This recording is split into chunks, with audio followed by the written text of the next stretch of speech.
Hello and welcome to our daily sketching routine. It is Sunday, November 17th, 2024, and today's topic will be simplifying reference for sketching.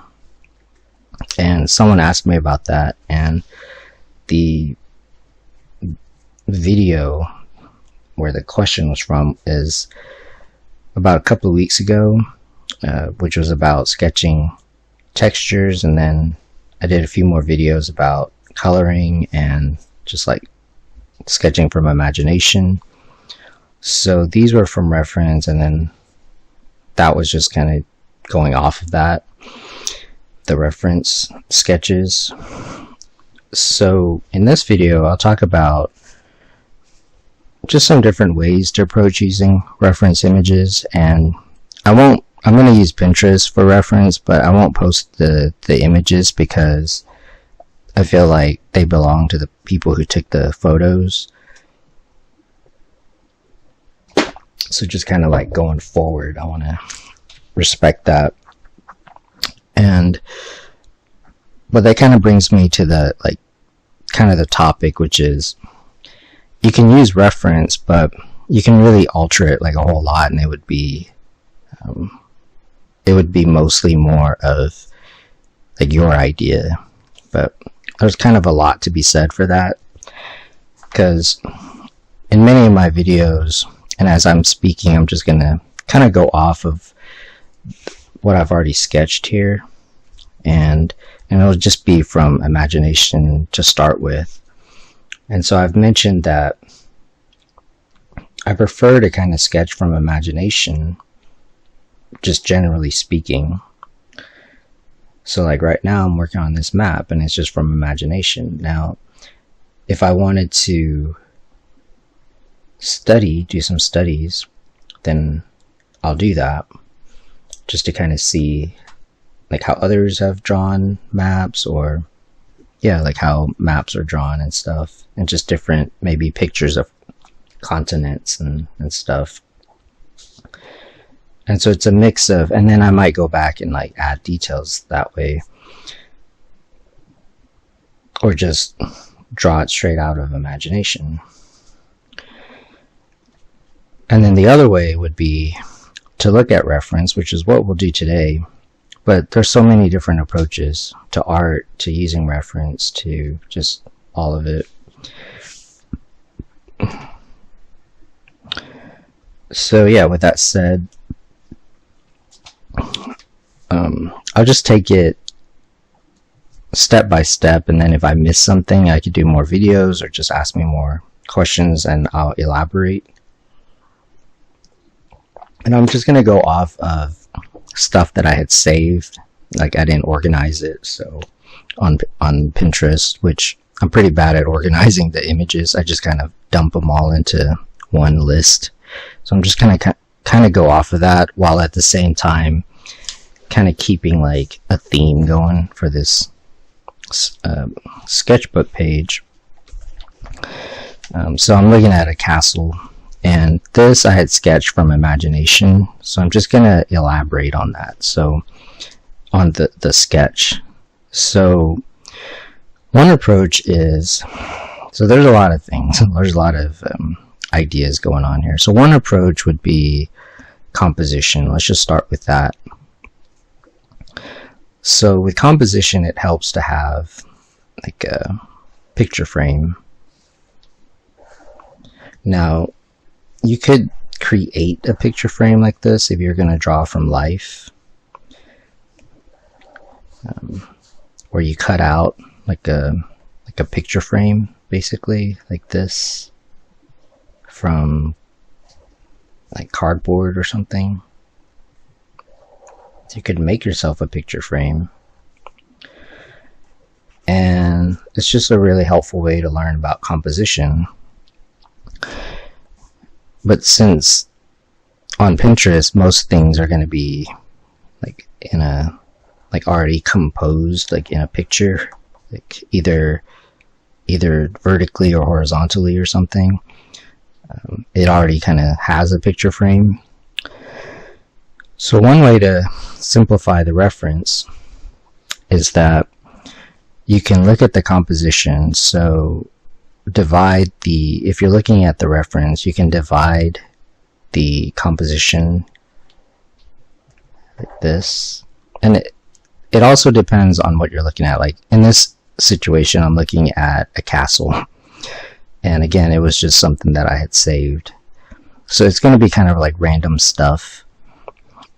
But like I said, it'll fit to this page for me. So you can divide the composition, which is this is like the picture plane, if you want to call it that, like what's within the frame here. And when you do that, if you kind of divide, because the picture is sort of like 2D looking, the perspective, and perspective is like another way to simplify. And once you get this far, then you can kind of keep dividing the subject that you're drawing. So this is not thinking about what I'm drawing so much as the shapes that are like in the composition. So for example, this is some kind of moat, but you don't even have to know that it's a moat. It's just like a shape. So these are just the shapes. So you can simplify the reference that way. And these are just some foliage. And I'm drawing it pretty small, like a thumbnail, just for the sake of this example. But it's not a bad way to approach, especially if you're drawing from life anyway. It's not a bad approach. And also, it helps you to memorize it. So from here, you can use this if you want, and it'll help you to memorize things. But you don't have to memorize it. You can just look at this. And so in this example, this reference could be from life. Like you could be looking at this. I happen to be looking at a photo, which is good to go ahead and change it up anyway. But let's say I go back to the studio and to see what I can come up with. I can definitely come up with the shape in the studio. Then of course you could take your own photos. That's probably ideal if you could do that. Or if you are going to use like photo reference, especially if it's something that someone else took a picture of, just add your own, like change it up, like add your own stuff to it.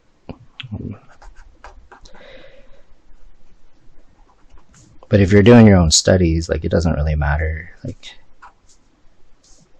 if you're not trying to sell it or anything.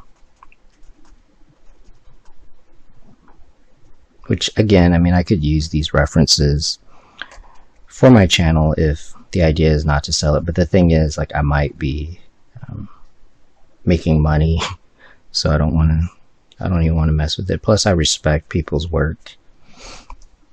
So that's one way. So like, I simplified it a lot right here, just kind of using composition. And then if I do have reference anyway, then I can just sort of combine the two and embellish, just add my own ideas. It helps me to, because ultimately my favorite thing is to just draw from imagination anyway. And it just depends on like the purpose. I mean, I like to do that for illustrations, draw from imagination, but it could be for comics, it could be for concept art. So hopefully that made some sense. Basically, use composition. The next thing would be, take a sip of coffee here. So I usually start timers. I didn't do it today. I just kind of wanted to start sketching Sometimes I forget to do things like that. So yeah, I just won't use a timer. I'll just kind of go over what's off the top of my head, and if I need to do more videos, I will, which, I mean, I will need to. So the next step would be, it's not a step, but a process. So composition, the next thing would be like contour. So yeah, refer back to this video. I'm not really gonna write it all over the page here. So the contour is, you're not really worried so much about the composition, but you're going to just kind of see, and you don't even have to worry about proportion. You're just gonna see like what the outline looks like, and you're gonna be pretty loose about it, and then that's a contour right there. And then you can go back in, and my pen's kind of running out, but I'll use a different pen.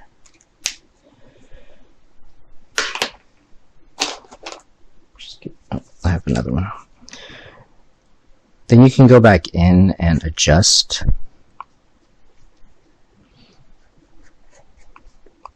And just draw over the contour. Refine it.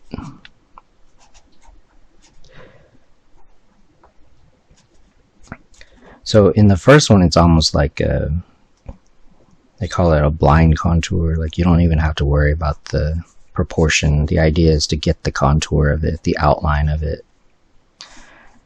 So that's one way of simplifying it. If there's more stuff, like trees, for example, just do like a blind contour, meaning I'm just going to look at the photo and just draw sort of what I think the outline kind of is. Sort of like gesture, but not like, in this case, not really, because it's not moving, because gesture sort of implies movement. So you can do like you can scribble it in. You can do a contour where so this tree in the reference is actually right here, but I'm going to draw it over here, and you don't have to scribble. You can just, so it's a willow, weeping willow. And so once you get like this contour, then you can refine it by going over it again more deliberately if you want, like refining the contour.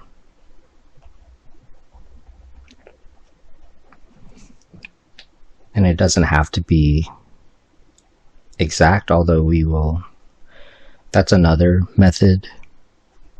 Like, paradoxically, by paying attention to the detail, it can actually help to simplify. So this one is kind of looking at like the overall contour, so simplifying the outline. Again, not really caring so much about what it is that you're drawing, but rather like the shapes involved.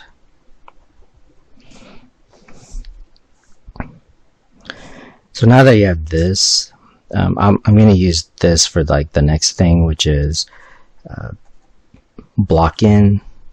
So to block something in, it helps with understanding value. So I'm going to block in the shadows, for example. Now, you could just outline that too. That could also be a block in. You can just block in the shadow area. So I'm just going to block that in. For this castle, I'm going to block in, the lighting is pretty even, but I'm going to just kind of outline where like the dark areas are. So this is blocking in the shadows. The other one would be shading. So once you block something in like this, so we drew the outline. I'll go over this more, but you might want to refer to this video. But I'll keep coming back to like this, because this is basically how to sketch and how to draw. So once you block in,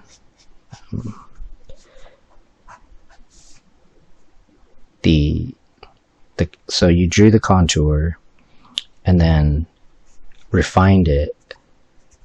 You blocked in like the dark areas. The next would be like shading. You don't have to go in this order, by the way. You could actually just do any of these by themselves. So the next thing could be, you're just going to shade. And it's up to you how sketchy you want it to be. It just depends on what you're doing, like how much time, how sketchy you want to make it. So what's happening here is I'm just shading in like what I blocked in.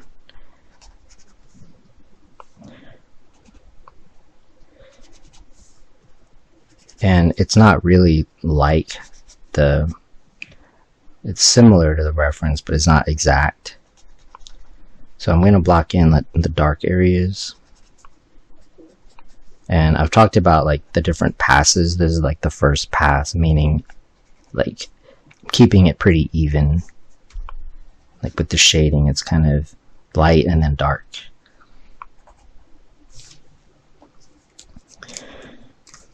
Alright. I may end up just using this one reference image because there's just a lot of different approaches, and I'm doing my best not to cough just because I know that's annoying. So going back to what I was saying about this method, so we started with the contour, but you could start with the block in. So if you're looking at reference, you could just block in the darks. Let me find a different image because the lighting in this one is kind of not that obvious. That's the other thing. You can turn the image into black and white. That would help for values. Let me find a person, different subject matter.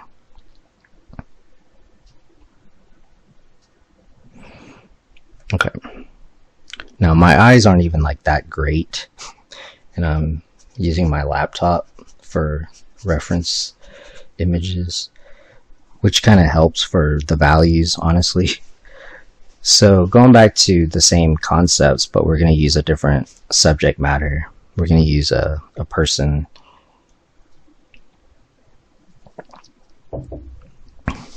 So one thing is to block in the dark areas. So I'm just going to turn this initial scribble I have here into like the hair.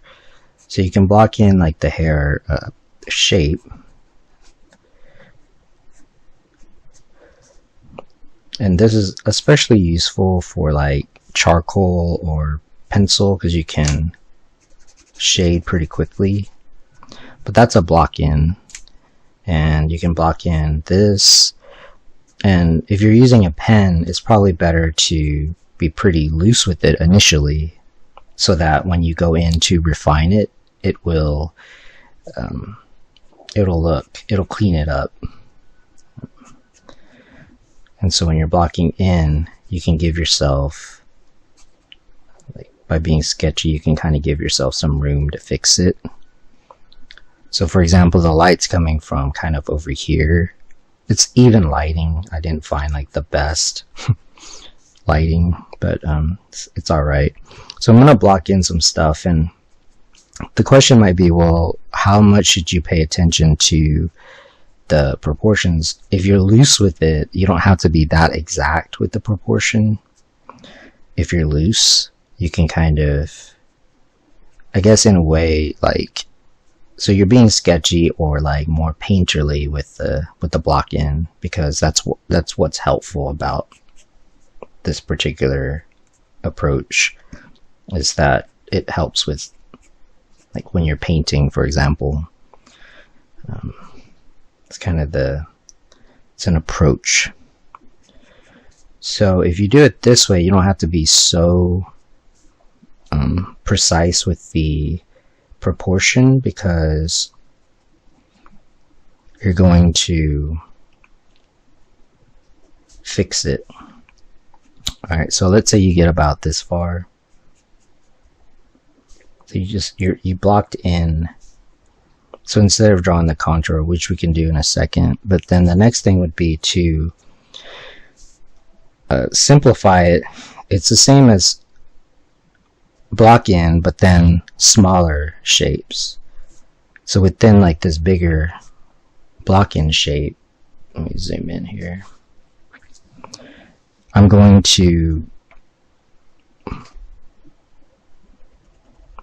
so again, it's going to be within this. So when I blocked this in, I was pretty loose about it. Like, in fact, you can see that I can adjust it now, like, because I know that the eye socket is somewhere around here. So now within that area of, so basically the initial block in was just kind of like the light and dark, but now you're going in to say that this is darker than that.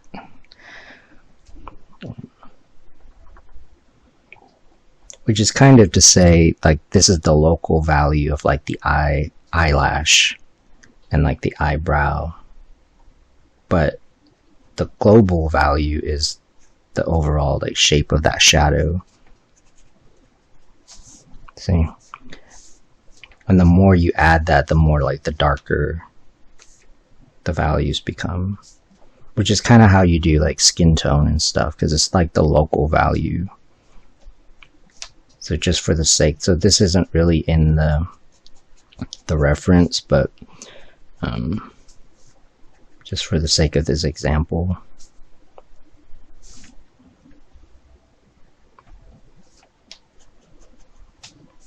And then that could either be like the person is in shadow, or the skin could be a little bit darker.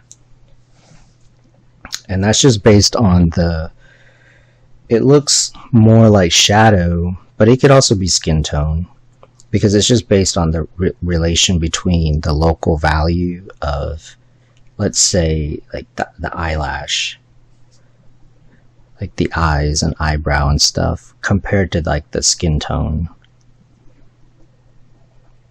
So to make it look more like dark skin, you'd probably have to like push that mid-tone, because that's really what that is. That's a little bit of a different topic, but so notice now I'm like refining the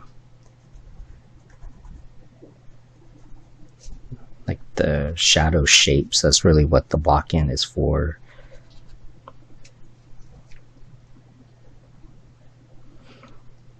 But this isn't really a portraiture video, but it can help with that, give you some ideas.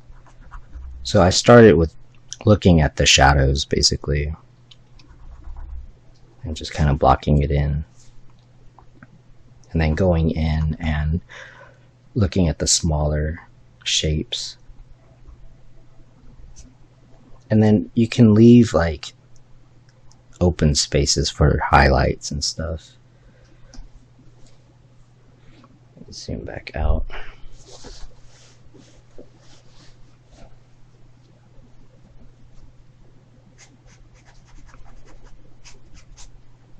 And then just make it fit the composition of your sketchbook page. And for some reason, it doesn't really matter if you could have like different scale here. This person is as big as the castle or bigger, and somehow it's okay, because that's really what art is about. Just kind of, it's just like the idea.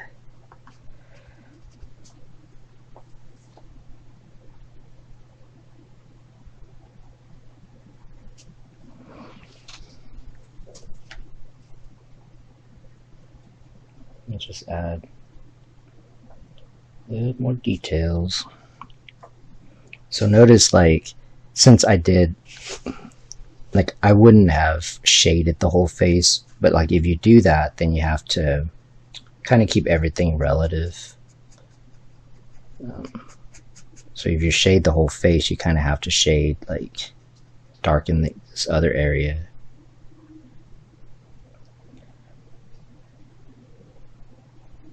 To make it work. So this is using reference, but changing it up enough to where it doesn't really matter.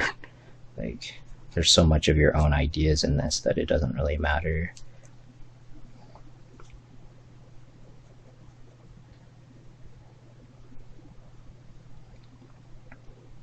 And if you further want to refine it, you can either use a smaller pen or a bigger pen, actually, like a brush, like make the darks more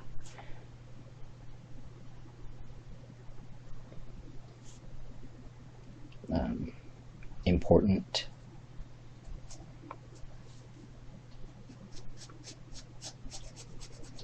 A lot of times if you have this much, like, it just depends. I mean, it kind of turned into a portrait here, but a lot of times it helps to blend the, and now I'm just kind of like going off of my own ideas here, but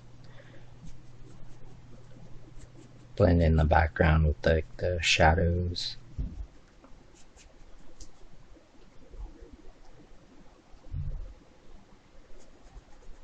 But the thing with drawing faces, which is different than like drawing a castle, is that I guess we're more naturally critical of, like, when we're drawing a face.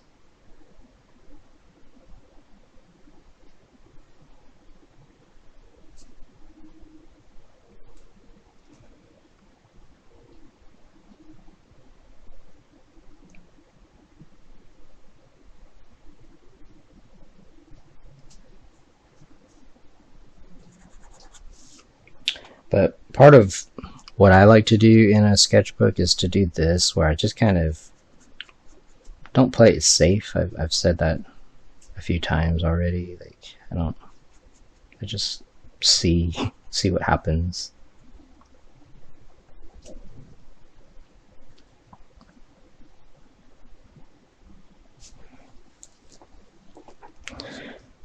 And sometimes you can come up with a character. So yeah, I'm not like timing this, but let's see. All right,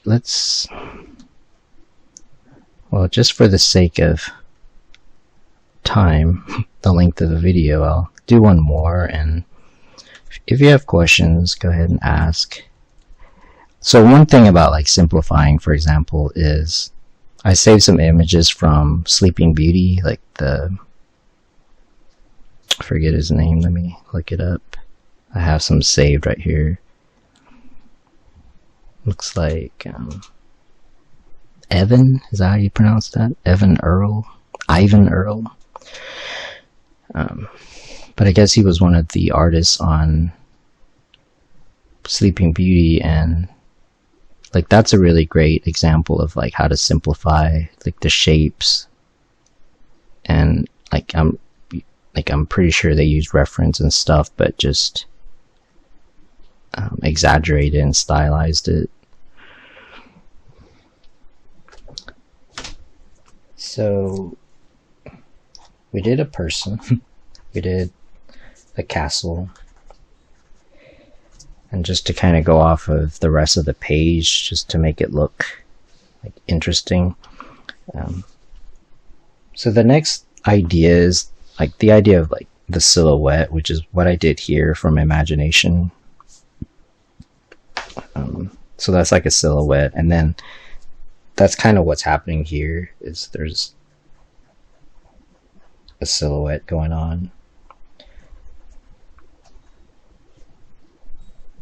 So it's kind of up to you to figure out depending on the tool that you're using, like how much room you have to fix stuff. So I'm kind of used to, like, I know I'm going to kind of push the ink to where I kind of know like how much I can get away with, and a lot of times I'll end up overworked. So this is what's happened. Like, I wouldn't say this is overworked, but you know what I'm saying? Like, I like to kind of just push to see like what I can come up with, and sometimes it'll be overworked, and I will definitely white out something. That's kind of I've learned to really enjoy that, because otherwise I just play it too safe, and I don't like that.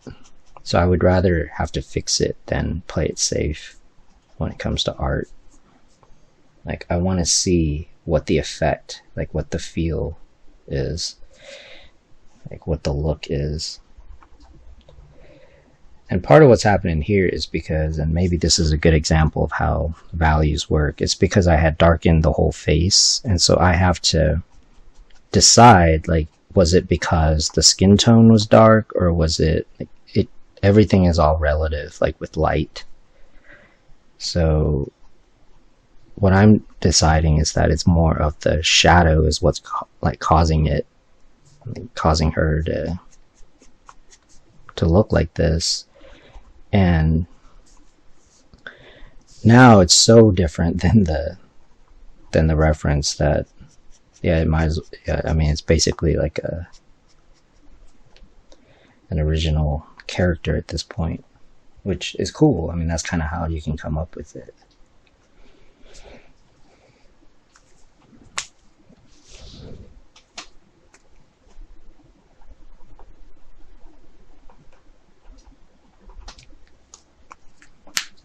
And that's kind of how you discover your style and your vision. So we did kind of a landscape, we did a person, could do an animal. I looked up, here's a horse, in my eternal quest to draw horses more. Getting a little better. So this is kind of a landscape, but there's a horse involved. So we talked about the composition. So part of, well, okay, I think I'll wrap up this video with the idea of focusing on the details. So we talked about composition, we talked about contour, block in, which is about like the shadows, shadow shapes, which kind of determine the form also, because of the reason there's a shadow is because there's form. And so just to kind of finish off the video as I take another drink of my cold coffee here.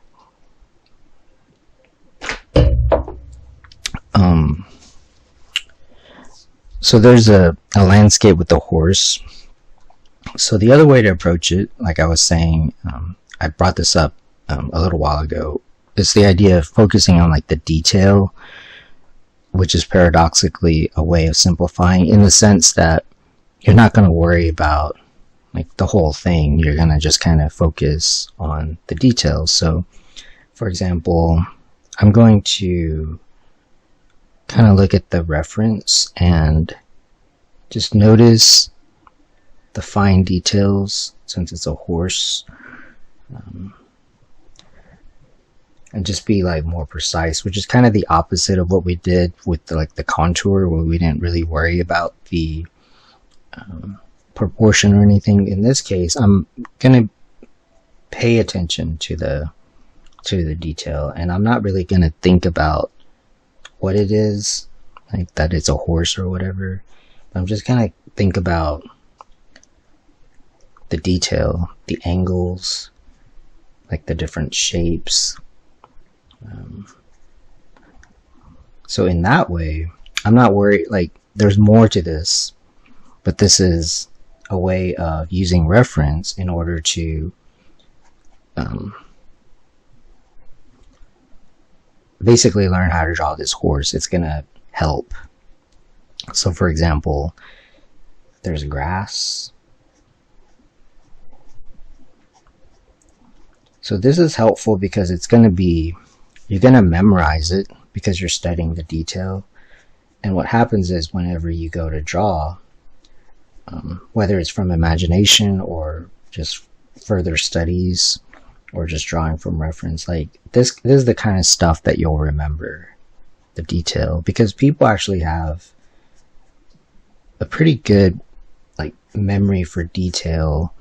If you like do kind of stuff like this, it's sort of like subconscious basically. So here I'm just looking at like the detail of it. I don't know the anatomy. Like I'm not really thinking about what it is that I'm drawing. It's just, I'm just kind of looking at like the relationship between all the different shapes and just in a way being more deliberate.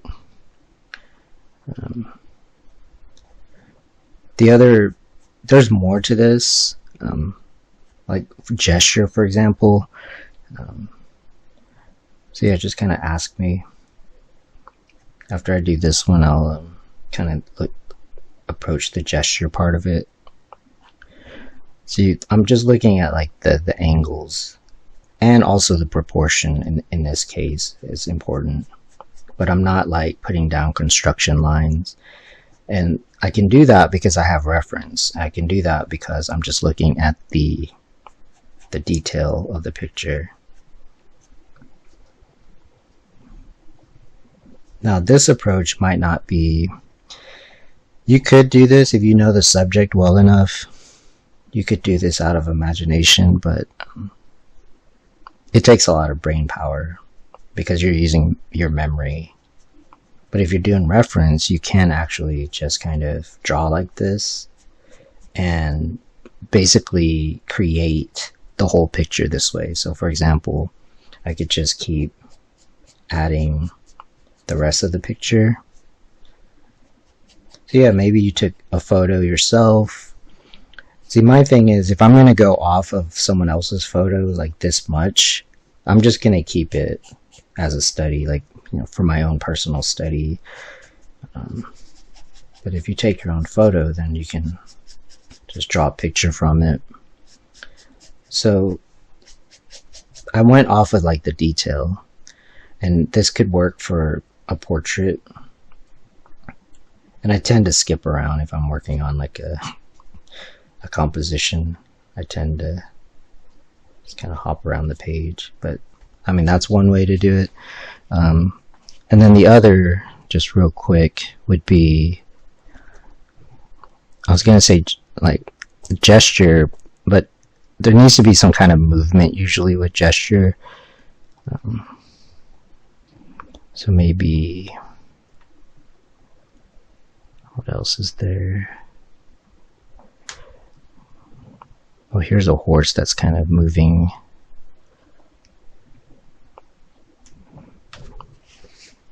So just to kind of stick with the theme.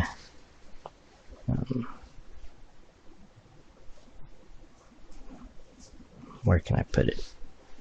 Maybe down here. If you can see that. The other way to approach is like the gesture. And the gesture doesn't have to be, let me look up a ship. I wasn't really prepared with my reference. Because I feel like the horse is kind of obvious with the gesture since it's a living creature.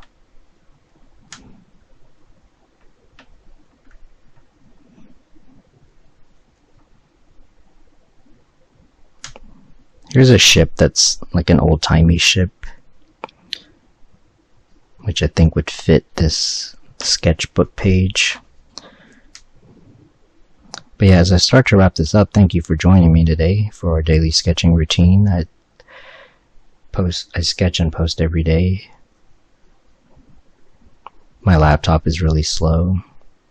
I did not have this prepared beforehand, but that's kind of how I like in general. I just kind of just do it in real time. So here's another picture. Hopefully. Okay. So in this little area, you can combine like the idea of proportion. So I'm going to do proportion just because like I want it to fit right here. So that's proportion. But the gesture is a mixture of, its movement is the main thing. You're wanting to capture the movement. So if this is a boat, like the waves are moving, like the boat is moving. So I wanted to pick something like a boat because it's a little bit harder than like a horse, for example, because it's already kind of moving and it's kind of obvious. But like a gesture of the picture, where the gesture of the picture is also, its movement is like really like the main thing. So notice I'm mixing, it's a little bit of the contour, meaning like I'm going to go back and just revise the contour, like if it's off, if the proportions are off.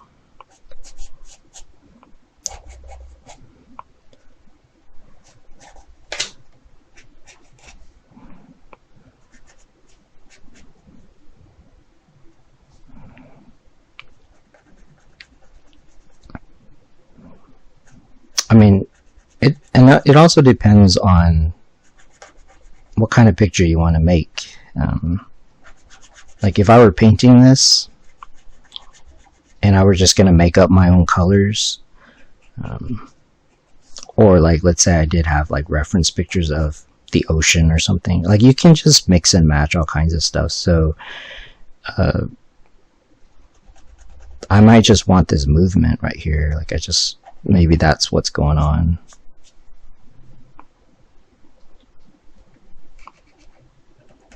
So when I paint, I might just basically do what we were doing off of reference, but I'll do it off of my sketch. And then, but then like the color is up to me. Like there's no like real like right way. I mean, the main thing would be like the values should look pretty good. And that's kind of what this is sort of setting up. And then of course like the composition. But notice, so a lot of it is the composition that's doing this, and then the values is sort of what's giving the picture, like letting you know like what it is. So yeah, I'm gonna wrap this up, but hopefully that was helpful. I know there's a lot of info, but I think it was useful picture making and drawing information. So it's helpful for me because some of these things I don't really draw that often, but ultimately drawing, it really is about simplifying because it's a language. That's what it is, like the purpose of it. So with that said, I'm going to wrap this up. Thanks for joining me this Sunday. And if you like the videos, please support the channel, and I appreciate that. And until next time, keep on sketching.